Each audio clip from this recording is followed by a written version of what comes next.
దేవుని నమస్తోత్రం. మీ అందరికీ వందనాలు. ఈ కార్యక్రమానికి స్వాగతం, సుస్వాగతం. రీసెంట్గా ఒక ఛానల్లో, మతోన్మాద ఛానల్లో ఒక డిబేట్ జరగడం మనం చూసాం.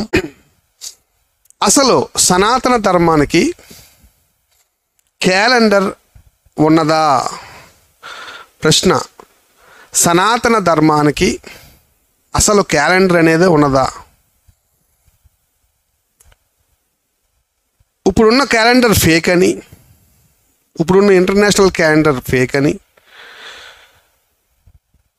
అది అందులో రియాలిటీ లేదని, మా సనాతన గ్రంథం సంబంధించిన క్యాలెండర్ చాలా ఓల్డ్ అని, అందులో కృష్ణుడు, రాముడు మరి జన్మకు సంబంధించిన డేట్లు మాకు పక్కాగా ఉన్నాయని రకరకాలుగా మాట్లాడుతూ యేసుకు అసలు మరి యేసు జన్మదినం అసలు క్యాలిక్యులేట్ చేయడానికి కూడా అవదు అన్నట్టుగా విపరీతంగా పడేశారు. ఈ విషయాన్ని మనం కనుక్కోవడానికి, ఈ విషయాన్ని మనం చర్చించడానికి క్రీస్తు శకం 622 నుంచి మొహమ్మద్ ప్రవక్త ఎప్పుడైతే మక్కా నుంచి మదీనాకి హిజ్రా అయ్యాడో, అంటే ఎక్సోడస్ అయ్యాడో లేదా నిర్గమము జరిగిందో, అప్పటి నుండి వాళ్ళకి ఈ హిజ్రా క్యాలెండర్ అనేది వచ్చింది. సో నేను ఇక్కడ ఏం చెప్తున్నానంటే, ప్రస్తుతం మనం వాడుతున్నది గ్రెగోరియన్ క్యాలెండర్. గ్రెగోరియన్ క్యాలెండర్కి జూలియన్ క్యాలెండర్కి, అంటే క్రీస్తు పూర్వం 43వ సంవత్సరంలో తీసుకొని వచ్చిన జూలియన్ క్యాలెండర్కి గ్రెగోరియన్ క్యాలెండర్కి ఉన్న చిన్న డిఫరెన్స్ ఏంటంటే పాయింట్స్లో. ఇప్పుడు Julian calendar has a leap year of 4 years. 4 సంవత్సరాలకు ఒకసారి వీళ్ళు లీప్ ఇయర్ పెడతారు, resulting in an average of 365 days, 0.25 day, right? కానీ గ్రెగోరియన్ క్యాలెండర్ ఇంకా మెటిక్యులస్లీ క్యాల్కులేట్ చేసి 365 రోజుల 24, అంటే 0.2425 days అని ఇలా క్యాల్కులేట్ చేసి చాలా మెటిక్యులస్గా క్యాల్కులేట్ చేసి 1582లో అక్టోబర్ 4వ తారీఖు 1582లో గ్రెగోరియన్ క్యాలెండర్ని తెచ్చారు.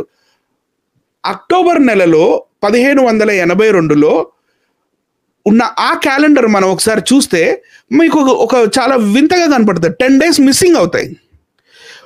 ఫస్ట్, సెకండ్, థర్డ్, ఫోర్త్ దాకే ఉంటుంది. ఆ తర్వాత డైరెక్ట్గా 15th డేట్ వస్తుంది.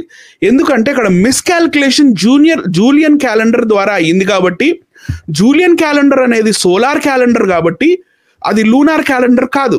బట్ ఆదికాండం 1వ అధ్యాయము 14వ వచనం ప్రకారము దేవుడు ఇటు లూనార్ క్యాలెండర్ని తయారు చేసుకోవచ్చు, సోలార్ క్యాలెండర్ని తయారు చేసుకోవచ్చు. చిన్న జ్యోతి, పెద్ద జ్యోతి, కాలాన్ని గడించడానికి నేను మీకు ఇచ్చాను అని అన్నాడు. కాబట్టి we don't have problem with that. Either it is a lunar or solar. Solar calendar అయితే 4 సంవత్సరాలకు ఒకసారి ఒక రోజును ఎక్కువ తగిలిస్తారు. లూనార్ క్యాలెండర్ అయితే 4-5 సంవత్సరాలకు ఒకసారి ఒక అధిక మాసాన్ని దూరుస్తారు. ఎందుకంటే 354 లేదా 360 రోజులు మాత్రమే ఉన్నాయి కాబట్టి మాసం అనేది ఇటు అటు 15 రోజులు చేంజ్ అవుతుంది. కాబట్టి ఈ సంవత్సరం మార్చిలో వచ్చిన ఎండాకాలం 4 సంవత్సరాల తర్వాత అది జనవరిలోనే మొదలైపోయింది. ఈ ప్రాబ్లంని అవుట్కమ్ అవడానికి, ఈ ప్రాబ్లం నుంచి వీళ్ళు అధిక మాసాన్ని పెట్టుకుంటారు. సో నేను ఇక్కడ ఏం చెప్తున్నానంటే, ఇవన్నీ సూడో క్యాల్కులేషన్స్ కొన్ని ఉన్నాయి, నేను కాదనట్లా. కానీ గ్రెగోరియన్ క్యాలెండర్లో ఉన్న తప్పేంటి?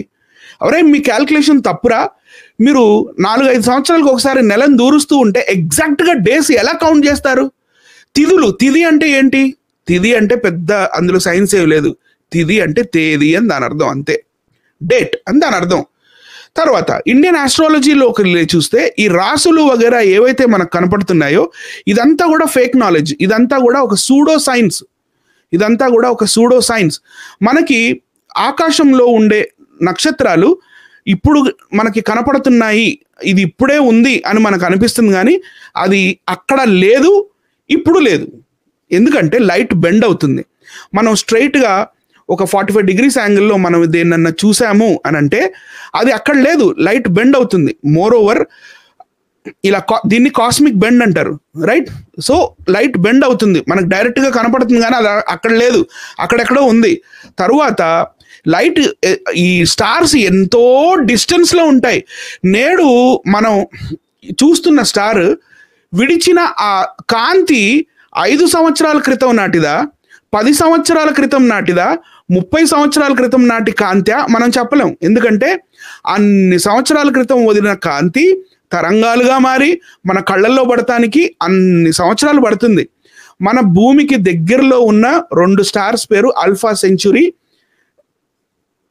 అంటారు దాన్ని. ఆల్ఫా సెంచురీ ఏ, తర్వాత Alpha Centauri B, right? So ఈ Alpha Centauri A, Alpha Centauri B, ఈ లైట్ మన కంటికి పడడానికి 4 ఏళ్ళు పడుతుంది. మన భూమికి అతి దగ్గరలో ఉన్న స్టార్స్ ఇవే. సో వీటి డిస్టెన్స్ ఎంత ఉందో మీరు చూసుకోండి. ఇక జీరోలు ఎన్ని ఉన్నాయో మీరే లెక్క పెట్టండి, మీ కళ్ళెదురు కనపడుతుంది. Alpha Centauri A and Proxima century అంటే బి మీకు కనపడుతుంది ఎన్ని జీరోలు ఉన్నాయో. 41200000000 కిలోమీటర్స్. ఇన్ని కిలోమీటర్స్ అవి బయలుదేరి రావాలంటే మన కంటికి కనపడవు. కాబట్టి నక్షత్రాలు చూసి జ్యోతిష్యాలు చెప్పేవాడు సోదెగాండ్రు అని బైబిల్ అందుకే చెప్పింది. వాళ్ళంతా సోద్ చెప్తారు, అందులో నిజమే లేదు. ఆ స్టార్ ఇప్పుడు అక్కడ లేదు, అది ఎప్పుడో వదిలిన కాంతి. అవి మనల్ని ఎలాంటి వాటి ప్రభావం మానవుడి మీద ఉండదు.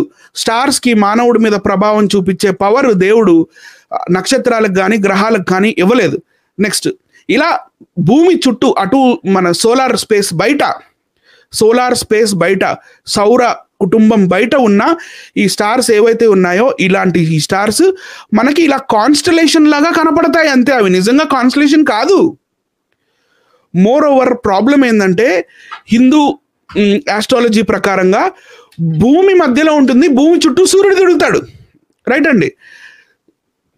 ఇలా ఇవన్నీ జోడియాక్ సైన్స్ ఇవన్నీ కూడా గ్రీకు నుంచి కాపీ కొట్టుకున్నవి. యవన జాతక అనే ఒక పుస్తకం ఉంటుందండి. ఈ యవనులు ఏం చేస్తారంటే, వీళ్ళకి ఒక దేవుడు ఉంటాడు, వాళ్ళ దేవుడు పేరు హీలియోస్. ఈ హీలియోస్ అనే అతను సూర్యదేవుడు. ఈ సూర్యదేవుడికి గుర్రాలుంటాయి, రథాలుంటాయి. ఇతను ఈ రథాలు గుర్రాలు వేసుకొని భూమి చుట్టూ తిరుగుతాడు రోజు. ఇదే ఈ గ్రీక్ కథల్ని కాపీ కొట్టుకొని భాగవత పురాణంలో కూడా రాసుకున్నారు వీళ్ళు. అంకుల్ తీసుకెళ్ళండి. సో ఇలా మనకి ఇవన్నీ కనపడతాయి. ఇలా ఈ చుట్టూ రాసులు ఏవైతే ఉన్నాయో దీనికి బయట సూర్యుడు రోజు ఇలా తిరుగుతాడట. ఇలా ఇది హిందూ ఆస్ట్రాలజీ దాని ప్రకారం. సో ఇక్కడ నేనేం చెప్తున్నానంటే, ఇది ఎవరు కనుక్కున్నారు మొట్టమొదటిగా అంటే బబులోను వారే కనుక్కున్నారు. బబులోను వారి దగ్గర నుండి గ్రీకు వాళ్ళు తీసుకుంటే, గ్రీకు వాళ్ళ దగ్గర నుండి మన బ్రాహ్మణ పండితులు కాపీ కొట్టుకున్నారు, అదనమాట. ఇది బాబిలోనియన్ జోడియాక్ టాబ్లెట్. ఈ టాబ్లెట్లో మీకు కనపడతాయి ఈ జోడియాక్స్, ఇవన్నీ రాసులు. ఆ కాలంలో వాళ్ళు ఎలా క్యాల్కులేట్ చేసుకునే వాళ్ళని. తర్వాత దీనికి గడులు గీసుకున్నారు వీళ్ళు, ఎవరు? బ్రాహ్మణులు. వీటికి గడులు గీసి, ఇదిగో ఇక్కడ ఇది ఉంటుంది, అక్కడ అది ఉంటుంది, ఇక్కడ డబ్బులు ఉంటాయి, ఇక్కడ ఫ్యామిలీ ఉంటుంది. ఆ తర్వాత 12 గడులు గీసుకున్నారు. 1వ గృహము, 2వ గృహము, 3వ గృహం, 4వ గృహం, గడులు.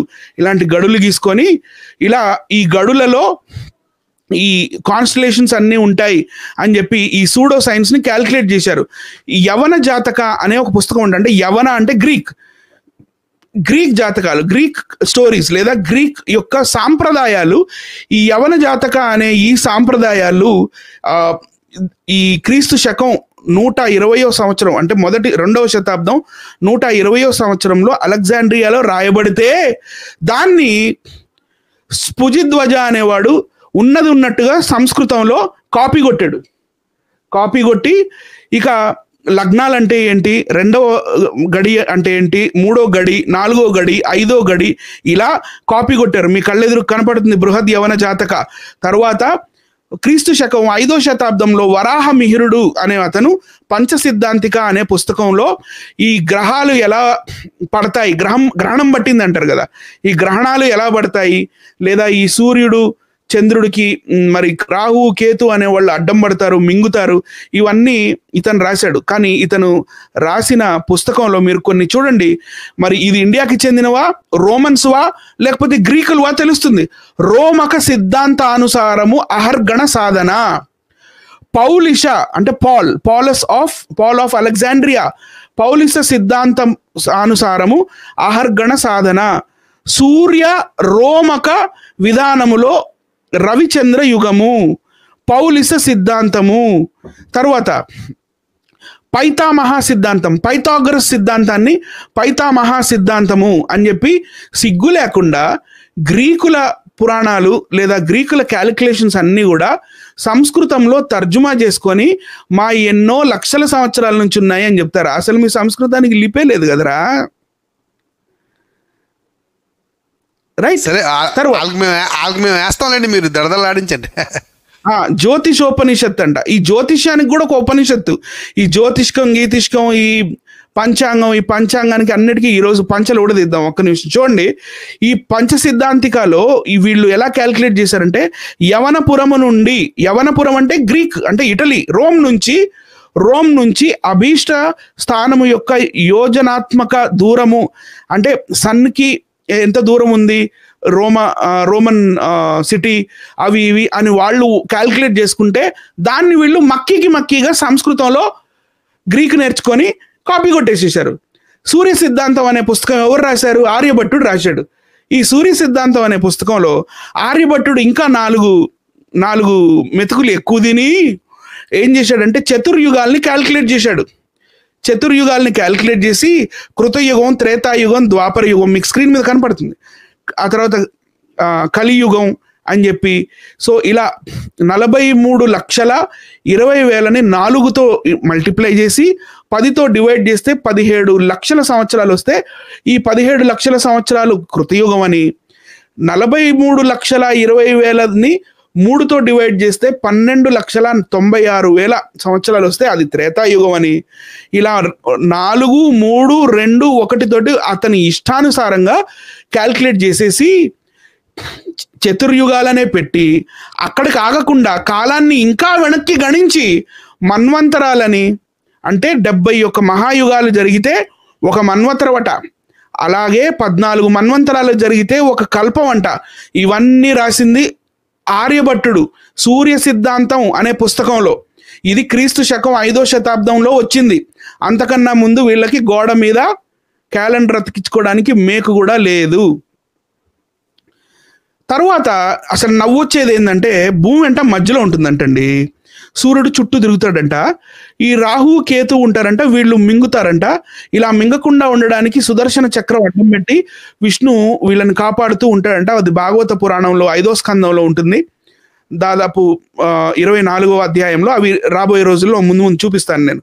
తర్వాత this calculation itself is wrong, there calculation itself is wrong. ఎందుకంటే ఎర్త్ సెంటర్లో ఉంటుంది అంటున్నారు వాళ్ళు. ఎర్త్ సెంటర్లో ఉంటుందట, తర్వాత మూన్ ఉంటుందంట, తర్వాత మెర్క్యూరీ అంట, వీనస్ అంట, సన్ అంట, ఆ తర్వాత మార్స్ అంట, ఇలా అంట. ఎర్త్ మధ్యలో ఉంటుంది. కానీ యాక్చువల్ సైన్స్ ఏంటి? సన్ మధ్యలో ఉంటుంది, సన్ చుట్టూ ఇవన్నీ తిరుగుతాయి. రైట్? సో ఈ రాంగ్ క్యాల్కులేషన్స్ చేసి మన భారతదేశ వాస్తవ్యుల్ని మోసం చేసింది బ్రాహ్మణోత్తములు కాక ఇంకెవరు? దానికి మళ్ళీ వీళ్ళు ఛాలెంజ్లు మనల్ని దూషించటం, యేసుక్రీస్తుకి డేట్ ఆఫ్ బర్త్ లేదనడం. మధ్యాహ్నం పూట చాలా క్లియర్గా చెప్పారు, యేసుక్రీస్తు సెప్టెంబర్ లాస్ట్ వీక్ నుంచి అక్టోబర్ 2nd వీక్ మధ్యలోనే మన క్యాల్కులేషన్స్ వస్తాయి. రైట్? April 25th ఎందుకు చేస్తారంటే అందరికీ గ్లోబల్లీ ఈజీగా ఉండే రోజని యూరోపియన్స్ పెట్టిన డేట్ అది. ఎందుకంటే వాళ్ళకి అక్కడ చలికాలం, అక్కడ నెలంతా కూడా హాలిడేస్ వస్తాయి కాబట్టి దీన్ని సువార్త ప్రకటించడానికి అనువుగా ఉంది, వీలుగా ఉందని December 25th పెట్టుకున్నారు. ఆ సంగతి అందరికీ తెలుసు. December 25th రోజునే ఇలా ముహూర్తాల ప్రకారంగా, ఆ ముహూర్తాలు కూడా చూద్దాం, ఈ ముహూర్తాల ప్రకారంగా యేసుక్రీస్తు పుట్టలేదు అని ఎవ్రీ క్రిస్టియన్ నోస్. ఆ తర్వాత శ్రీమద్ భాగవతం 5వ స్కందం 21వ అధ్యాయం చూస్తే సూర్యుని రథమును వర్ణించుట. ఈ రథమును ఎట్లా ఉంటుందంటే, సూర్యుడంట ఇక మేష తుల రాశుల్లో అక్కడ ఇక్కడ ఈ రాశులు ఏవైతే ఉన్నాయో దీవారాత్రములు సమానంగా ఉంటాడంట. ఈ వృషభమును ఇట్లా ఇవన్నీ రాసులు ఏవైతే ఉన్నాయో ఇలా దాటుకుంటూ వెళ్తాడట. ఆ తర్వాత రాజా వెనుక చెప్పబడిన భ్రమణ విధానము ద్వారా సూర్యుడు మానసోత్తర పర్వతమునకు నలువైపులా మండలాకారమున 9,50,100,000 యోజనాలు. ఏంది సూర్యుడు తిరగటం ఏంటి సార్? సూర్యుడు ఎక్కడున్నాడో అక్కడే ఉంటాడు, భూమి తిరిగిద్ది కదా. సో ఇట్లాంటి భయంకరమైన సైన్స్ ని తీసుకొచ్చారు వీళ్ళు. సూర్యుడు ఇంద్రపురము నుండి యమపురమున కవిముఖముగా పయనించినప్పుడు 15 గడియలలో 2,37,75,000 యోజనముల నతిక్రమించి యమపురమునకు వెడులు. అతడి నుండి వరుణి పురము అగువారునికి, అతడి నుండి చంద్రుడి పురమునకు, అతడి నుండి మరలా ఇంద్రుని పురమునకు తిరిగి వచ్చును. Okay, right. సో ఇలా రాసుకున్నారనమాట. తర్వాత ఈ సూర్యుడికి ఈ రథం ఏదైతే ఉందో ఇక దానికి కుండలు ఉంటాయి, కుండులు, తర్వాత దానికి ఇరుసు ఉంటుంది, ఆ తర్వాత ఇన్ని యోజనాలు ఉంటుంది, అన్ని యోజనాలు ఉంటాయి. ఈ చెత్త క్యాల్కులేషన్స్ అన్ని కూడా వాళ్ళు రాసుకున్నారు. ఇవన్నీ ఎందుకు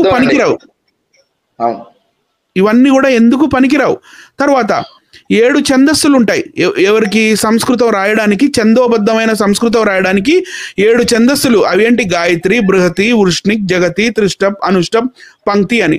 ఈ 7 ఛందస్సులు కూడా సూర్యుడు గుర్రాలంటండి. ఈ గుర్రాలంట ఒక రథానికి గట్టెత్తారంట. ఈ రథం వచ్చేసి రోజు ఇక సూర్యుడు పొద్దున్నే నిద్రలేసి బ్రష్ చేసుకొని ఇక భూమి చుట్టూ తిరుగుతుంటాడంట. ఇది మనం నమ్మాలట. సరే, శ్రీమద్ రామాయణం బాలకాండ సర్గ 18లోకి వెళ్దాం. హనీ జాన్సన్ గారు చాలా ఫాస్ట్గా చదవండి సార్. శ్రీమద్ రామాయణం బాలకాండ 18వ సర్గలో 8, 9, 10వ శ్లోక తాత్పర్యములలో ఏముందో చదవండి సార్. యజ్ఞం పూర్తి అయిన తరువాత 6 ఋతువులు గడిచిన, అనగా 1 సంవత్సరం చాలా వరకు పూర్తయినది. తరువాత వచ్చిన 12వ మాసముగు చైత్ర మాసమునందు పునర్సునక్షత్ర యుక్త నవమి తిథి యందు 5 గ్రహములు తమ ఉచ్చ స్థానములందుండగా, అనగా సూర్య, కుజ, గురు, శుక్ర, శనులు తమ ఉచ్చ స్థానములకు మేష, మకర, కర్కాటక, మేన, తుల రాసులందుండగా, గురుడు చంద్రునితో కలిసి ఉన్న కర్కట లగ్నమందు కౌసల్య సకల జగన్నాథుడును సర్వలోక మస్కృతుడును సర్వలక్షణ సంపన్నుడును విష్ణువు యొక్క అంశ అయిన వాడును మహాభాగ్యవంతుడును ఇక్ష్వాకు వంశ వర్ధనుడును అగు రాముని పుత్రునిగా కనెను.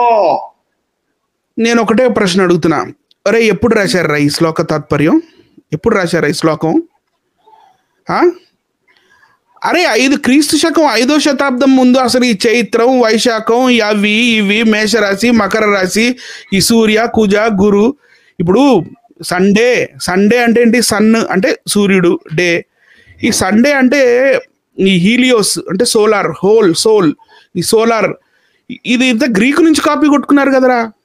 సండే, మూన్ డే అంటే మండే. మీరేమన్నారు? సోమ అని పెట్టుకున్నారు. తర్వాత ట్యూస్డే, ఆ తర్వాత బుధుడు అంటే మెర్క్యూరీ. ఆ తర్వాత ఏమొచ్చింది? ట్యూస్డే తర్వాత వెన్స్డే తర్వాత థర్స్డే. బృహస్పతి. ఎవరు బృహస్పతి? మీ దేవతలకు గురువు కాదు అంటే గ్రీకులకు కూడా దేవత గురువు ఉన్నాడుగా. అంటే వాడు గ్రీకులకు దేవత గురువు ఉంటే మీ దేవతలకు కూడా గురువుని సృష్టించుకుంటారా మీరు? శుక్రుడు అంటే ఎవరు? రాక్షసులకి గురువు శుక్రాచార్యుడు. మీరందరూ శని పెట్టిన వాళ్ళు కాబట్టి శనికి కూడా శని దేవుడు అని పెట్టుకున్నారు. ఇవన్నీ ఎప్పుడు రాశారు? నేను అదే అడుగుతున్నది. అశోక చక్రవర్తి కాలంలోనే ఈ చైత్ర మాసము లేకపోతే ఈ వైశాఖము ఇవి లేవు కదా, నెలలు లేవు కదా. ఈ పునర్వసు నక్షత్రం అది ఇది గ్రహాలు శుక్రుడు, కుజుడు, గుడు ఇవన్నీ ఉంటే అశోక చక్రవర్తి శిలాశాసనం మీద ఎందుకు చేయించలేదు? క్రీస్తు పూర్వం 3వ శతాబ్దంలో. లేదా కుషానులు ఎందుకు రాయించలేదు? లేదా హుణరాజులు ఎందుకు రాయించలేదు? అంతెందుకు గుప్తరాజులు ఎందుకు రాయించలేదురా క్రీస్తు శకం 5వ శతాబ్దంలో? ఇవన్నీ మొన్న కనుక్కొని లక్షల సంవత్సరాల క్రితం అని చెప్పి మాకు ఫేక్ అంటే ఫ్రాడ్ డేట్లు చూపిస్తారా? ఫ్రాడ్ డేట్లు చూపిస్తారు మీరు. సరే ఇదేదో చూపించారు. ఏ సంవత్సరం? ఎన్ని వేల సంవత్సరాలు, ఎన్ని లక్షల సంవత్సరాల క్రితం? అది చెప్పలేదే. తర్వాత చదవండి సార్ 13ది. పిమ్మట సుమిత్ర. 13 పిమ్మట సుమిత్ర సకల శాస్త్రములందును నేర్పు కలవారును విష్ణువు యొక్క అంశతో కూడిన వారును వీరులను ఆగు లక్ష్మణ శత్రుఘ్నులను సుతులను కనెను. పైనేమో భరతుడు పుడతాడు. రైట్, నెక్స్ట్ వెళ్దాం. నెక్స్ట్ నిర్మలమైన బుద్ధి గల భరతుడు పుష్యమి నక్షత్రమునందు మేనలగ్నమున పుట్టెను. మరునాడు లక్ష్మణ శత్రుఘ్నులు అశ్లేష నక్షత్రమునందు కర్కట లగ్నమున మధ్యాహ్న సమయమున పుట్టిరి. డేట్ ఎదురా? డేట్ కదా నేను అడుగుతుంది. అయ్యన్న అడగకూడదు సార్. డేట్ చెప్పమంటే ఈ టైం అప్పుడు మధ్యాహ్నం అప్పుడు పుట్టాడు. అంతేనండి. అవన్నీ అడగకూడదు మీరు. అదే దాన్ని ఏమంటారు? నేపాల్ అంతే. అలా తర్వాత చూడండి 22 చూడండి. దశరథుడు బ్రాహ్మణులకు కదా, దశరథుడు బ్రాహ్మణులకు పౌరులకును జనపదులకును సంతర్పణములు చేసి బ్రాహ్మణులకు అత్యధిక మగు రత్న సముదాయమును దానము చేసిన ఈ విధముగా దశరథుడి కుమారులకు జాతక కర్మ నామకరణ అన్నప్రసన చౌలోపనయనాది సంస్కరణము అన్ని యథాకాలముగా చేయించను. సంస్కారాలు అంటే వీళ్ళు పుట్టిన 11 రోజుల తర్వాత ఇక వీళ్ళకి పేర్లు పెట్టేసి తర్వాత జాతకర్మ, నామకరణ, అన్నప్రాసన. ఈ రోజుల్లో క్రైస్తవులు కూడా చేస్తున్నారు అన్నప్రాసనలు. అవన్నీ మనవి కాదు, అవన్నీ వీళ్ళ ఆర్య బ్రాహ్మణులవి. అర్థమైందా? సో ఇవన్నీ జాతకర్మ, నామకరణ, బారసాలు చేసాము, పేర్లు పెడుతున్నాము, అన్నప్రాసనలు చేస్తున్నాము. ఇవన్నీ ఎవరో చూసుకోండి, ఒకసారి గమనించుకోండి ఎక్కడున్నాయో ఇవన్నీ. రైట్, 11 దినముల తర్వాత నామకరణము జరిగేను. 11 దినముల తర్వాత నామకరణం జరిగిపోయింది. దశరథుడు బ్రాహ్మణులకు అయిపోయిందండి. ఇంకా ముందుకెళ్దాం. దశరథుడు సుత మగధ వందలకు ఇంకా ముందుకెళ్ళాలా? అరే మీరు ఇవన్నీ చెప్తున్నారు, డేట్ చెప్పండి రా అంటే చూడండి. రామ జననం BC 5100 అంటే BC 5100 అంటే నేటికి 7100 సంవత్సరాల ముందు రాముడు పుట్టాడంట. అరే నేటికి 7001 సంవత్సరాల ముందు అసలు సింధు నది నాగరికతలో జనాలు అసలు నగర జీవితాలనే జీవించడం మొదలు పెట్టలేదు కదరా. మరి అయోధ్య ఏమో పెద్ద రాజ్యము, అక్కడ పెద్ద పెద్ద బురుజులు ఉంటాయి, కోట గురుజులు ఉంటాయి, రాజ్యాలు ఉంటాయి,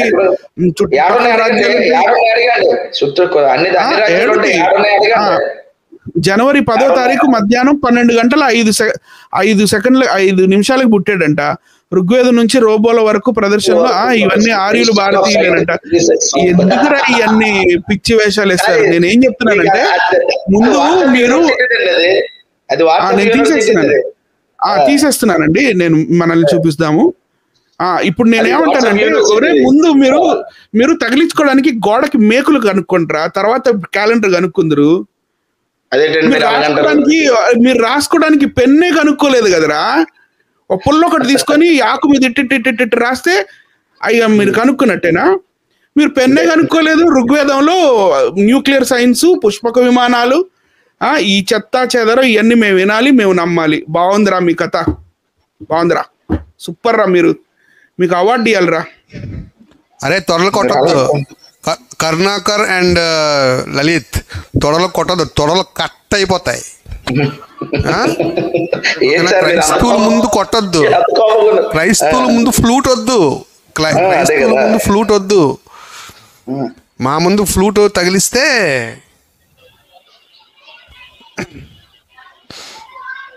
కరుణాకర్ అండ్ లలిత్ మీకు ఇదే చెప్తున్నాం, తొడలు కొట్టద్దు, క్రైస్తవుల ముందు ఫ్లూట్ ఊరదొద్దు.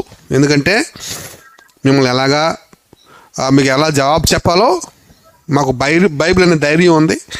బైబిల్లో నుంచి మేము ఖచ్చితంగా జవాబు చెప్తాము. ఇంతవరకు అనిల్ గారు ఒక మంచి తన విశ్లేషణ ఇచ్చేశారు.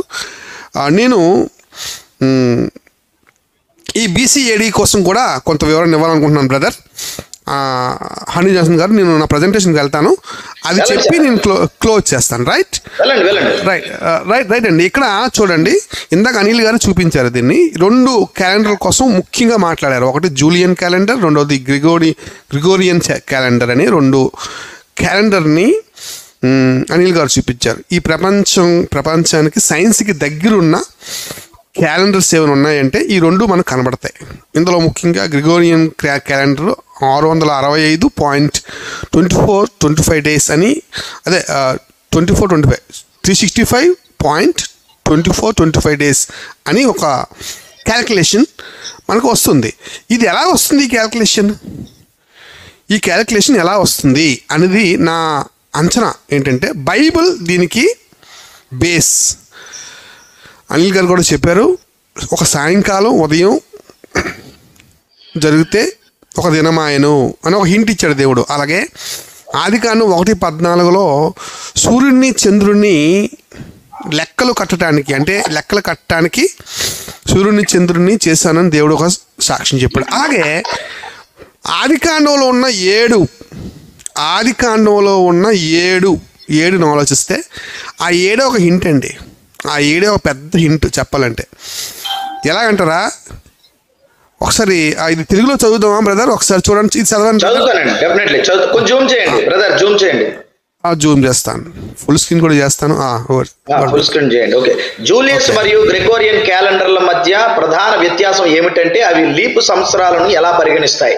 జూలియస్ క్యాలెండర్ ప్రతి 4 సంవత్సరాలకు లీప్ సంవత్సరాలను కలిగి ఉంటుంది. దీని ఫలితంగా సగటు సంవత్సరం 365.25 రోజులు. గ్రెగోరియన్ క్యాలెండర్ 400తో విభాగింపబడి శతాబ్ద సంవత్సరాల్లో మినహా ప్రతి సంవత్సరం ఖచ్చితంగా 4తో విభాగింపబడే లీప్ సంవత్సరం ఉంటుంది. దీని ఫలితంగా సగటు సంవత్సరానికి 365.2425 రోజులు ఉంటాయి. గ్రెగోరియన్ క్యాలెండర్ ప్రపంచంలో అత్యంత విస్తృతంగా ఉపయోగించే క్యాలెండర్. దాదాపు 170 దేశాలు దీనిని తమ ప్రాథమిక క్యాలెండర్ గా ఉపయోగిస్తున్నాయి. జూలియస్ క్యాలెండర్ ఇప్పటికీ తూర్పు ఆర్థడాక్స్ చర్చిల్లోని కొన్ని భాగాలు, ఉత్తర ఆఫ్రికాలో బెర్బర్ తెలుగు మరియు 1917కి ముందు టర్కీలో ఆర్థిక ప్రయోజనాల కోసం ఉపయోగించబడుతుంది. పోప్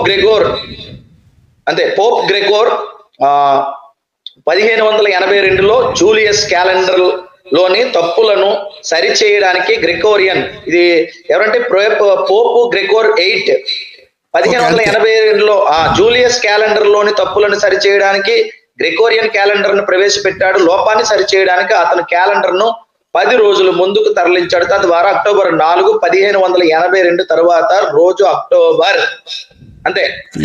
అంతే సార్, ఇది మెయిన్ కాన్సెప్ట్ అండి. ఇక్కడ మనం బాగా ఆలోచిస్తే 7 రోజులు దేవుడు స్టార్ట్ చేశాడు. ఆదికాండంలో 7 రోజుల్లో సృష్టి అయింది అంటాడు. ఆ 7 రోజులు తీసుకొని లెక్క పెట్టడం మొదలు పెట్టారండి. సైన్స్ ఏం చెప్తుందంటే 365 రోజులు ఫస్ట్ భూమి తన చుట్టూ తాను తిరగటానికి 24 గంటలు సుమారు అని ఫస్ట్ క్యాల్కులేషన్ చేయగా, అలా క్యాల్కులేషన్ చేస్తేనే మళ్ళీ ఆ ప్రతిరోజు ఒక 7 రోజులు పెట్టుకోవాలి. 7 రోజులు పెట్టుకుంటే ఆ 7 రోజులు మళ్ళీ ఒక వారం కదా. ఆ వారం 4 వారాలు అయితే ఒక నెల. 4 నెలలు మళ్ళీ 12తో ఇంటూ చేస్తే కరెక్ట్గా 365 డేస్ వస్తుందండి. అంటే 7 ఉంటేనే అక్కడ బైబిల్ 7 అని చెబితేనే ఇక్కడ 665 రోజులు మనకి వచ్చేస్తుంది క్యాల్కులేషన్. అంటే మనం ఇలా చూసుకున్నా సరే సైన్స్కి దగ్గరగా ఉన్న క్యాలెండర్గా మనకు కనబడుతుంది. ఇక్కడ విశేషం ఏంటంటే కాలాన్ని విభజించారండి. విరగొట్టారు. ఎవరిని పెట్టి విభజిస్తే అసలు కాలాలు వచ్చాయంటే యేసు కాలాన్ని, యేసు పుట్టిన లేకపోతే యేసు జీవించిన కాలాన్ని మనం చూసుకుంటేనే ఈ కాలాన్ని విభజించగలం, కాలాన్ని లెక్క పెట్టగలం. క్యాలెండర్ అనేది, ఒరిజినల్ క్యాలెండర్ అనేది రాగలదు. సైన్స్కి కరెక్ట్గా బేస్ అయి ఉన్న క్యాలెండర్ అనేది రాగలదు అనేది మనకు తేలిపోయింది విషయం. ఇప్పుడు కొంచెం ముందుకు వెళ్ళిపోదాం బ్రదర్.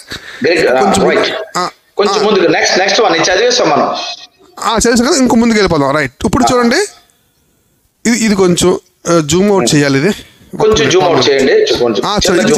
ఇప్పుడు క్రీస్తు శకం మరియు క్రీస్తు పూర్వం ఇదేంటిది అంటే కొత్తగా మళ్ళీ వీళ్ళు ఏమంటున్నారంటే కాదు మార్చేశారు, అందరు కలిసి మార్చేశారు. అరే మార్చినా సరే ఎలా మార్చారు? బీసీఈ మరియు సిఈ అని మార్చారు కదా. మరి ఇలా మార్చినా సరే ఆ కాలంలో ఎందుకు నిలబడ్డారు? ఆ కాలంలోనే ఎందుకు ఉండిపోయారు? ఒకసారి చదవండి బ్రదర్ ఇది. బీసీ మరియు ఏడి అనేది యేసుక్రీస్తు జననానికి ముందు మరియు తరువాత సంవత్సరాల సంఖ్యను సూచించడానికి ఉపయోగించే సంక్షిప్త పదాలు. వరుసగా బీసీ అంటే క్రీస్తు ముందు, అయితే ఏడి అంటే ఎన్నో డొమిని, ఇది లాటిన్ సంవత్సరంలో మన ప్రభువు అని అర్థం. అయితే ఇటలీ కాలంలో వరుసగా బీసీ మరియు ఏడీకి బదులుగా బీసీఈ సాధారణ యుగానికి ముందు మరియు సిఈ కామన్ ఎరా అని ఉపయోగించడం వైపు మళ్ళింది. బీసీఈ మరియు సిఈలు బీసీ మరియు ఏడీలకు మతరహిత ప్రత్యామ్నాయాలు మరియు శాస్త్రీయ మరియు విద్యాపరమైన రచనలలో ప్రాధాన్యం ఇవ్వబడ్డాయి. బీసీ మరియు ఏడి యొక్క ఉపయోగం 6వ శతాబ్దం ఏడి నాటికి డియోనిసియస్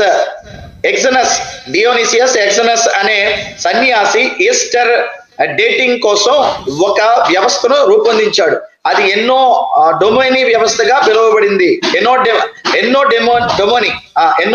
డొమిని వ్యవస్థగా పిలువబడింది. బీసీఈ మరియు సిఈ యొక్క ఉపయోగం ఇటీవలి అభివృద్ధి. బీసీఈ 19వ శతాబ్ద మధ్యలో జర్మనీ వేదాలలో జర్మన్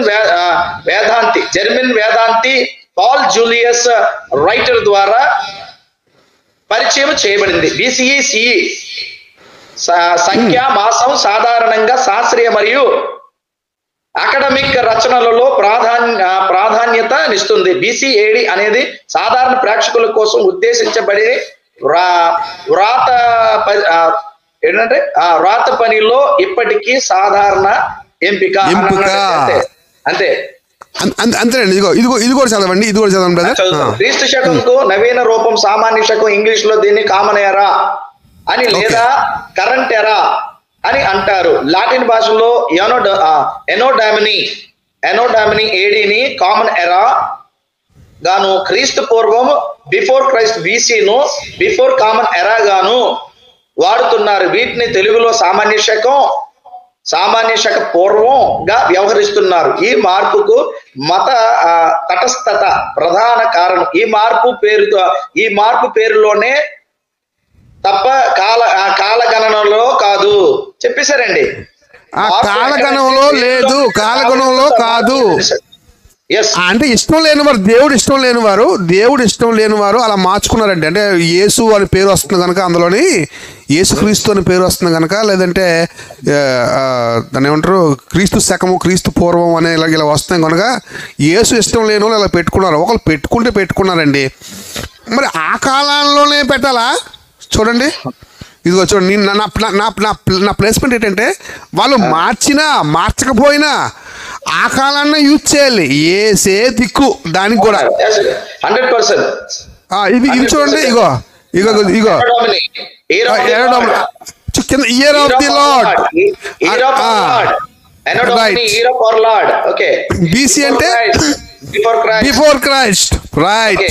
ఇగో బీసీఏడి, ఆయన శకపురుషుడు. ఇగో క్రిస్టియన్ టర్మినాలజీ, సెక్యులర్ టర్మినాలజీ, ఏదైనా సరే మళ్ళీ దిక్కెవరో ఏసే దిక్కు. మీకు ఎంతమంది ఉన్నారు. అశోక్ చక్రవర్తి ఉన్నాడు. అశోక్ చక్రవర్తి ఎందుకు దిక్కు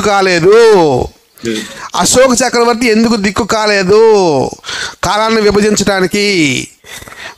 గౌతమ్ బుద్ధుడు ఎందుకు దిక్కు కాలేదు? గౌతమ్ బుద్ధుని పెట్టుకోవచ్చు కదండి మార్చినప్పుడు, అదేదో. తర్వాత మహావీరు ఉన్నాడు, జైనిజం మహావీరుడు ఉన్నాడు, గౌతమ్ బుద్ధుడు ఉన్నాడు. వీళ్ళిద్దరూ దిక్కు కాదా? ఇద్దరూ దిక్కు కాదండి. అంతెందుకు, మహమ్మద్ ఉన్నాడు కదా, ఇస్లాం స్థాపకుడు మహమ్మద్ ఉన్నాడు. ఆయన పెట్టుకోవచ్చు కదా సెంటర్ పాయింట్గా. ఆయన పుట్టినప్పుడు ఆ కాలాన్ని విభజించవచ్చుగా. మీకు అక్కడ వేసి కావాలా? అలెగ్జాండర్ ది గ్రేట్ ఉన్నాడు. మరి ఆయన పెట్టుకోవచ్చు కదా. ఎన్నో రాజ్యాలు జయించారు కదా, ఆయన్ని పెట్టుకోవచ్చు కదా సెంటర్ పాయింట్ కింద. పెట్టుకోరు. మన దేశంలో ఎంతమంది రాజులు ఉన్నారు. The great emperor of India, చాలామంది రాజులు ఉన్నారు. ఎంతమంది ఉన్నారు. అరే మీ అందరూ కలిసి వీళ్ళు ఒకరిని పెట్టుకోవచ్చు కదా సెంటర్ పాయింట్ కింద. అలాగే సైంటిస్ట్ ఉన్నాడు, ఆల్బర్ట్ ఐన్స్టీన్ ఉన్నాడు. ఇలా సైంటిస్టులు ఉన్నారు. వీళ్ళందరూ సైంటిస్టులు, గొప్ప సైంటిస్టులు ప్రపంచంలో. మరి వీళ్ళందరినీ ఎవరినో సెంటర్ పాయింట్గా పెట్టుకోవచ్చు కదా. ఏమండి వీళ్ళందరూ సైంటిస్టులు కదా, పాత సైంటిస్టులు. అరిస్టాటిల్ ఉన్నాడు, ఇగో చూసారా ఆల్బర్ట్ ఐన్స్టీన్ కూడా ఇక్కడ మనకు కనబడుతున్నాడు, చార్లెస్ డార్విన్ ఉన్నాడు, వీళ్ళందరూ ఉన్నారు కదా, పెద్ద పెద్ద గొప్ప గొప్ప సైంటిస్టులు ఉన్నారు కదా. ఇగో చూడు మెయిన్ సైంటిస్ట్ వీళ్ళు, ఆల్బర్ట్ ఐన్స్టీన్ కానివ్వండి, ఐజాక్ న్యూటన్ కానివ్వండి, గలీలియో కానివ్వండి, బెస్ట్ అన్నమాట, మంచి థియరీలు తెచ్చిన వాళ్ళు. మరి వీళ్ళు ఒకరిని పెట్టుకోవచ్చు కదా, వీళ్ళు పెట్టించుకోవచ్చు కదా. లేదండి, దేవుడే ఇవ్వాలి దయా కిరీటం. కీర్తన గ్రంథం 65లో సంవత్సరమును నీ దయా కిరీటము ధరింపజేయుచున్నావు, నీ జాడలు సారము. ఎస్, దేవుడు చెప్పాడు, అన్ని ఆయన జాడల సారమే అదంతా కూడా. ఇగో దిక్కు, ప్రపంచానికి శాసనం దిక్కు ఆయనే కావాలి. కాలం విభజించడానికి, కాలం లెక్కడానికి అందరూ ఎవరికి ఎన్ని క్యాలెండర్లు ఉన్నావండి, భారతదేశంలో క్యాలెండరు లేకపోతే ప్రపంచ దేశాల్లో రకరకాల క్యాలెండర్లు ఉన్నావండి. సైంటిఫిక్గా ప్రూవ్ అయిన 365 రోజులు భూమి తను తిరుగుతూ సూర్యుని చుట్టూ తిరిగి ఒక రౌండ్ వేస్తే ఎంత వస్తుందో ఆ క్యాల్కులేషన్కి సరిగ్గా సెట్ అయిపోయిన క్యాల్కులేషన్ మధ్యలో ఏసుని పెడితేనే వస్తుంది, మధ్యలో ఏసుని పెట్టి కాలాన్ని విభజిస్తేనే వస్తుంది. దిక్కు ఎవరంటే ప్రపంచానికి, క్యాలెండర్కి, టైంకి ఏసే దిక్కు. ఏసు పాదంలో పడండి. బైబిల్లో ఒక 3 రకాల క్యాల్కులేషన్స్ ఉన్నాయండి. ఫస్ట్ రకం ఆదికాండం 1:1 ఆది యందు దేవుడు భూమాకాశాలను సృజించాను. ఇది సృష్టికి సంబంధించిన క్యాల్కులేషన్ అండి, సృష్టికి సంబంధించిన క్యాల్కులేషన్ ఆది యందు. అక్కడ టైం మొదలైంది. అలాగే యోబు గ్రంథం 20:5 ఆది నుండి నరులు భూమి మీద నుంచబడిన కాలం మొదలుకొని ఇలాగ జరుగుతున్నదని నీకు తెలియదా అంటే నరుడికి సంబంధించిన కాలమానం బైబిల్ చెప్పింది, సృష్టికి సంబంధించిన కాలమానం బైబిల్ చెప్పింది. అలాగే యోహాను సువార్త 1:1 ఆది యందు వాక్యం ఉండెను. ఇది ఏ కాలం? ఇది భూ సంబంధమైన కాలం కాదు, పరలోక సంబంధమైన కాలం. ఏమండి ఈ 2 భూ సంబంధమైన కాలాలు, ప్రకృతికి సంబంధించిన కాలం ఒకటి, మనుషులకు సంబంధించిన కాలం ఒకటి. ఇది దైవానికి సంబంధించిన కాలం. ఎవరైనా ఏ క్యాల్కులేషన్ చేసినానండి చూడండి, ఇలా రకరకాలుగా డేస్ని యాడ్ చేసుకొని రావాలండి. ఇదొక క్యాల్కులేషన్, కామన్ ఇయర్ ఇదొక క్యాల్కులేషన్, లీప్ ఇయర్, ఇవన్నీ కలిస్తే మనకి 666 డేస్ వస్తాయండి ఫైనల్గా.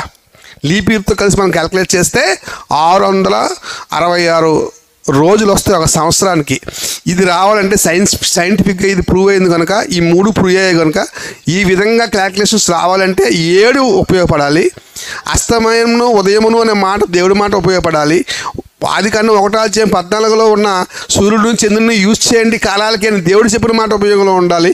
అసలు ఆదికాండం 1వ అధ్యాయం లేకపోతే అసలు ఈ ప్రపంచానికి క్యాలెండరే లేదు. ఎందుకంటే మికా గ్రంథంలో ఒక మాట చెప్పాడు దేవుడు. మికా గ్రంథము 5:2 బెత్లెహేం ఎఫ్రాతా యోధా వారి కుటుంబములో నీవు స్వల్ప గ్రామమైనను నీ కొరకు ఇజ్రాయేలును ఏలబోవాడు నీలో నుండి వచ్చును. రాజు నీలో నుంచి వస్తాడు. పురాతన కాలం మొదలుకొని శాశ్వత కాలము ఆయన ప్రత్యక్షమగుచుండెను. అంటే ఆయన ప్రత్యక్షత ఈ ప్రపంచం మీద పనిచేసింది. ఏమండి, భూమి పుట్టక ముందు ఉన్నాడు, భూమి నాశనం అయిపోయిన తర్వాత కూడా ఉంటాడు ఆయన. ఈ మధ్యకాలం క్యాల్కులేషన్ చేయాలంటే ఆయన మధ్యలో పెట్టుకొని లెక్కెట్టుకోండి అన్నాడు దేవుడు. కనుక మీకు దిక్కు ఎవరంటే యేసు. సైంటిఫిక్గా ఏ క్యాలెండరు పర్ఫెక్ట్ అంటే యేసు మధ్యలో పెట్టుకుని క్యాల్కులేట్ చేస్తేనే పర్ఫెక్ట్. పోనీ మీరు యేసు పేరు నచ్చలేదని తీసేసినా మళ్ళీ మీరు పెట్టుకోగా మీరు ఏదైతే పెట్టుకున్నారో అది యేసు కాలానికి ఎందుకు పెట్టారు? సో యేసు కాలానికి దిక్కు యేసు కనుక గౌతమ బుద్ధుడు పెట్టచ్చు కదా, లేకపోతే అశోకుని పెట్టచ్చు కదా, లేకపోతే జైనిజం హెడ్ని పెట్టచ్చు కదా, సైంటిస్టులు పెట్టచ్చు కదా మధ్యలోని. యేసే ఎందుకు మీకు దిక్కు అంటే కాలాన్ని లెక్కటాలన్నా ఏమిటి క్యాలెండర్ ఒరిజినల్ క్యాలెండర్ రావాలన్నా మిగతావన్నీ కాపీ పేస్ట్లు, గ్రీక్ నుంచి కాపీ పేస్ట్లు, రోమన్ నుంచి కాపీ పేస్ట్లు, తర్వాత బెబిలోన్ నుంచి అనిల్ గారు చూపించారు కాపీ పేస్ట్లు. మీ క్యాలెండర్లన్నీ కాపీ పేస్ట్లే. సైన్స్కి దగ్గరగా ఉన్న క్యాలెండర్ ఏదైనా ఉందంటే ఇప్పుడు మనం వాడుతున్న ఇంటర్నేషనల్ క్యాలెండర్. ప్రపంచంలో అందరూ ఆమోదించారు, ఎన్నో దేశాలు ఆమోదించిన క్యాలెండర్ మనం వాడుతున్నాం. ఆ క్యాలెండర్లో రాముడు ఎప్పుడు పుట్టాడు, కృష్ణుడు ఎప్పుడు పుట్టాడు దమ్ము ఉంటే చెప్పండి, దమ్ము లేకపోతే మూసుకొని కూర్చోండి. మీ త్వరలో కట్టో ఆల్రెడీ ఈరోజు మా వాళ్ళు కొందరు శుభ్రంగా వేస్తారు, నెక్స్ట్ మీరు మెగాకి వస్తా అంటున్నారు. మరి మీరు ఏమైపోతారో. నిజంగా మూతి మీద మేసం ఉంటే, మీరు మగాళ్ళగా ఉంటే మెగా డిబేట్ జరగనివ్వండి. అసలు మీరు నాకు తెలిసి జరగనివ్వరు. నేను చెప్తున్నాను చూడండి. మీరు మాత్రం బయటికి రారు. మీరు ఎంతసేపు నూతులోనే ఉంటాము, ఎంతసేపు బుట్ట కిందే ఉంటాము, అందరినీ బుట్టలోకి తెస్తాము అనుకుంటున్నారు. కానీ ప్రజల మధ్యకి రండి, నిరూపించండి. ప్రజల మధ్యకి వచ్చి రాముడు ఎప్పుడు పుట్టాడు, కృష్ణుడు ఎప్పుడు పుట్టాడు, వాళ్ళకి ఆధారాలు ఎక్కడ ఉన్నాయి, ప్రజల మధ్యకి రండి. మేము నిరూపిస్తాం, సైంటిఫిక్గా నిరూపిస్తాం, ఆర్కాలజికల్గా నిరూపిస్తాం, చరిత్ర ప్రకారంగా నిరూపిస్తాం. యేసు పుట్టాడని, ఉన్నాడని, ఆయన బట్టే క్యాలెండర్ మొదలైందని, అసలు టైమే ఆయన వల్ల ప్రారంభమైందని, ఆయనే సృష్టికర్తని, ఆయనే నిజదేవుడని మిమ్మల్ని అందరినీ క్రీస్తు పాదాల దగ్గర పడగొట్టకపోతే మేము అసలు క్రీస్తు సైనికులమే కాదు. ఇది బ్రదర్ నా ప్రజెంటేషన్. చాలా స్వీట్ అండ్ సాల్ట్. చాలా స్వీట్ అండ్ షార్ట్ కాదు, స్వీట్ అండ్ సాల్ట్. ఉప్పుని కల్పించారు. అది స్వీట్ అండ్ షార్ట్ కాదు, స్వీట్ అండ్ సాల్ట్. అంటే సంభాషణ ఉప్పు వేయనట్టు ఉండాలన్నారు కాబట్టి ఉప్పుని ఇచ్చారు. తీయటి మాటలు కూడా చెప్పారు. మధురమైన మాటలు, ఉప్పు లాంటి మాటలు మీ సంభాషణలో తెలియజేర్చినందుకు చాలా సంతోషకపోతే చివరాఖరిగా నా ముగింపు మాటలు చెప్తాను. కాలానికి ఇక యేసు తప్పితే ఇంకెవరు దిక్కు లేదు అన్నది ప్రవచన సారం. కాలానికి, భూకాలానికి గాని, యొక్క విశ్వకాలానికి గాని, అంతకు ముందు జరుగు ఉన్నటువంటి ఏదైతే ఆది యందు వాక్యం ఉంటున్న పరలోక కాలానికి గాని, దైవకాలం, సృష్టికాలం, మానవ కాలం, ఈ మూడు కాలాలు, దైవకాలం, సృష్టికాలం, మానవ కాలం, ఈ మూడు కాలాలకి మధ్యవర్తిగా, కాలానికి మరి కాలానికే గొప్పవాడిగా, కాలానికే ప్రథముడుగా ఎవరు ఉండాలంటే ఇక యేసుక్రీస్తు అన్న ప్రవచన సారం మనం బైబిల్లో విన్నాం. లెక్కలు వేసి క్యాలెండర్ చేశారు. లెక్కలు వేయాలంటే 7 ఉండాలి, లెక్కలు వేయాలంటే 7 రోజులు ఉండాలి. 7 అందుకే దేవుడు ఆది కాండంలో కూడా 7 చెప్పాడు. 7 అంటే సంపూర్ణం. 7వ దినమున ఆయన ఆ 7వ దినమున పొందాడు. అందుకే మనకి 7 రోజులు ఉంటది. సోమ, మంగళ, బుధ, గురు, అంతేనా, శుక్ర, శని, ఆది. 7 రోజులు ఏదైనా పెట్టుకోండి, పేర్లు ఏదైనా పెట్టుకోండి, 7 లేకపోతే అవదు మీకు. మీరు ఏ పేరు పెట్టినా 7 ఉంటది. ఎందుకంటే ఇది 7 దూరం లెక్కెట్టాలి. ఇది మనుషులు నియమించింది కాదు, సాక్షాత్తు దేవుడు నియమించింది. కాబట్టి ఈ సనాతన ధర్మానికి ఏం లేదంటే వీళ్ళు చెప్పింది సైన్స్ కాదు, వీళ్ళు చెప్పింది జ్ఞానము కాదు, ఖగోళ శాస్త్రం వీళ్ళకి రాదు.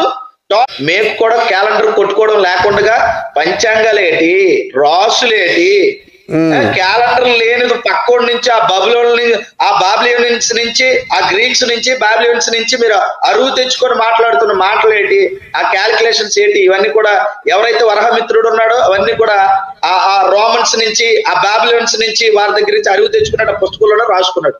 అవునా కదా? ఈ ఎవరైతే ఆర్యభట్టు ఉన్నాడో, ఆర్యభట్టు ఏం చెప్పాడు? యుగాలు, కల్పాలు, మన్వంతరాలు, ఇవన్నీ పెద్ద ట్రాష్. ఆర్యభట్టుడు చెప్పింది అంత ట్రాష్. ఆర్యభట్టు చెప్పిందంటే ట్రాష్. దాంట్లో తీసుకొచ్చి రాముడిని చూపించినా సరే మీరు ఫెయిల్ అయిపోతారు. అసలు మీరు చూపించవలసింది ఇప్పుడు ప్రెసెంట్ ఉన్న క్యాలెండర్ లో నుంచి మీరు రాముడు ఎప్పుడు పుట్టాడో చూపించండి. అసలు చూపిస్తే తెలిసిపోతుంది విషయం. చూపించలేరు. జోక్ చెప్పనా? ఇవన్నీ తీసుకొచ్చి మళ్ళీ ఈ క్యాలెండర్ ఏదైతే మీ క్యాలెండర్ లేదని అన్నాడు కదా ఎవరు, లలిత్ కుమార్, వీళ్ళ క్యాలెండర్ నుంచి చూపించరు. శ్రీరామ నవమి ఎప్పుడు వస్తుంది అంటే మళ్ళీ ఈ క్యాలెండర్ లో 19వ తారీఖు, 20వ తారీఖు చూపిస్తారు. చూపిస్తారు అంతే కదా. వినాయక చవితి ఎప్పుడు వస్తుంది అంటే ఉన్న ప్రెజెంట్ క్యాలెండర్ లో చూపిస్తారు. దసరా ఎప్పుడు వస్తుంది అంటే ఉన్న ప్రెజెంట్ క్యాలెండర్ లో చూపిస్తారు. జోక్ అంటే వీళ్ళందరూ ఏం చేయాలంటే, వీళ్ళందరూ ఏంటంటే క్రీస్తు కాలమే పడిపోలా, వీళ్ళందరూ వచ్చి క్రీస్తు కాలమే పడిపోలా. నేను మొన్న ఒకటి చెప్పాను, క్యాలెండర్ కి పేర్లు ఏవైనా పెట్టొచ్చు కానీ కాలం మాత్రం క్రీస్తుదే. రోజులకి ఏ పేరైనా పెట్టొచ్చు కానీ కాలానికి మాత్రం క్రీస్తే. తోయడానికి, తిరగ రాయడానికి, తిరగ తిప్పడానికి ఏది లేదు. అంతే కదా. వీళ్ళ పండగలు ఏవైతే ఉన్నాయో ప్రతి పండగ కూడా ఈ క్యాలెండర్ లో ఉన్నదే. వాళ్ళ క్యాలెండర్ ఏదో చెప్పరు, క్యాలెండర్ నుంచి తీరు బయటికి. డేట్ ఆఫ్ బర్త్ లో చెక్కులు, ఆస్తి పత్రాలు అన్ని ఏ క్యాలెండర్ వాడుతున్నారు? ఆల్మోస్ట్ అన్ని. వివాహాలు, పెళ్లిళ్ళండి, బర్త్డే, అలాగే మన డెత్ డే, బర్త్డే, పెళ్లిళ్ళు, ఇంకేమంటారు బారసాలలు, ఇవన్నీ కూడా ఆ క్యాలెండర్ నుంచే క్రీస్తుని మధ్యవర్తిగా పెట్టుకొని ఏదైతే మీకు ఇంకొక విషయం చెప్పనా బ్రదర్, ఇందాకలా ఇక ఏం చెప్పారు, సిఈ బిసి అని రాసుకున్నారు కదండి. చూపించిన రాసుకున్నారు చూసారా, మంచి మాట ఇది, చదివి వినిపిస్తాను చూడండి. లాస్ట్ లో చూడండి బీసీ అని పెట్టారు కదా. ఇక్కడ జోక్ ఏంటంటేనండి, బాగా వినాలి. ప్రపంచం అంతా కూడా జాన్ కొయ్య గారు, మనం కూడా ఈ మన సమాజానికి, మన క్రైస్తవ సమాజానికి, హిందూ సమాజానికి కూడా తెలియజేయాలి. ఎప్పటికీ కూడా బిఫోర్ క్రైస్టే వాడుతున్నారు, వాడుతున్నారు ఎప్పటికీ కూడా. ఏడీబీసీనే వాడుతున్నారండి. ఎందుకు పుస్తకాల్లోనే అండి, తిరుపతి దేవస్థానంలో ఉన్న పుస్తకాలన్నిటిలోని బీసీఏడి ఎందుకు వాడుతున్నారు? క్రీస్తు శకం తెలుగులో రాసి ఉంటది, తెలుగు రాసుకుంటారు. సైన్స్ బుక్స్ అయ్యో, సైన్స్ బుక్స్ లో కూడా క్రీస్తు శకం రాసి ఉంటది ఇప్పటికీ కూడా. కాబట్టి యేసు నచ్చపోయినంత మాత్రాన్న ఏదో చేసిన తీసేయండి ముందు. తీయలేరు వేసిన తీయలేరు, కృష్ణుడు రాముడు పెట్టలేరు. మీకు ఒక విషయం చెప్పనా, క్రీస్తుని తీస్తే ప్రపంచానికి తల తీసేసినట్టే. క్రీస్తుని తీస్తే తల తీసేసినట్టే. తల లేని ప్రపంచం మొండంతా బతకలేదు. కాబట్టి హెడ్ ఆయన, తల అంటే హెడ్, కాలానికి హెడ్. కాబట్టి ఆయన తీయాలంటే వీళ్ళ వల్ల కాదు. ఏదో ఒక 4 డబ్బులు సంపాదించుకోవడానికి ఏదో భర్తరా మాటలు మాట్లాడతారు. కాబట్టి ఇలాంటి మీకు అర్థమై ఉంటుంది ప్రియులరా, ఇలాంటి పనికిమాలోలు అజ్ఞానులకు ఎప్పుడు కూడా విజ్ఞానంతో, ఆధారాలతో, జ్ఞానంతో, సత్యంతో, ఇక సత్యవేద గ్రంథమైనటువంటి, సర్వోన్నత గ్రంథమైనటువంటి, పరిశుద్ధ గ్రంథమైనటువంటి బైబిల్తోని వీరికి ఎప్పటికప్పుడు బుద్ధి చెబుతూ మరి ఉండడానికి మేము సిద్ధంగా ఉన్నామని, మా ఈ పోరాటం కోసం మా కొరకు ప్రార్థించండి. మీ అందరి సపోర్ట్ మాకు ఇవ్వండి, ఇస్తాను. మెగా డిబేట్ కి రెడీ అయిపోండి. ఎవరైతే ఉన్నారో మెగా డిబేట్ కి రెడీ అయిపోండి. బైబిల్ వర్సెస్ పరిశుద్ధ గ్రంథం వర్సెస్ బైబిల్ వర్సెస్ మీ సనాతన లారీల పుస్తకాలు తెచ్చుకోండి. మేము బైబిల్ ఒకటే పట్టుకొస్తాం. లారీల పుస్తకాలు తెచ్చుకోండి. మీ ఓపిక, మీకు పీఠాధిపతులు మొదలుకొని మీ దగ్గర ఎవరెవరు ఉన్నారో, మా ప్రవచనకర్తలు మొదలుకొని ఎంతమందిని అక్కడ మధ్యవర్తులుగా పెట్టుకుంటారో, లేదా మీతో చర్చికే పెట్టుకుంటారో ఛాన్స్ మీదే. మీకు ఓపుకుంటే, మీకు ధైర్యం ఉంటే, మెగా డిబేట్ చేసే సత్తా మీకుంటే మీరు రావచ్చు. సినిమా డైలాగ్ ఏంటంటే, ఫ్లూట్ క్రైస్తవుల ముందు ఓదొద్దు, గోపికల ముందు ఊదుకోండి. మన ముందు ఏది ఓదలేదు బ్రదర్. వాళ్ళ ముందు విజులు వేయలేరు, ఫ్లూట్ ఓదలేరు, ఏది ఓదలేరు. ఏది ఓదినా వాళ్ళకే నష్టం అనే సంగతి వాళ్ళకి తెలుసు. కాబట్టి ప్రియులారా, మీరు అందరూ గమనించండి. మేమైతే మెగా డిబేట్ కి సిద్ధంగా ఉన్నాం.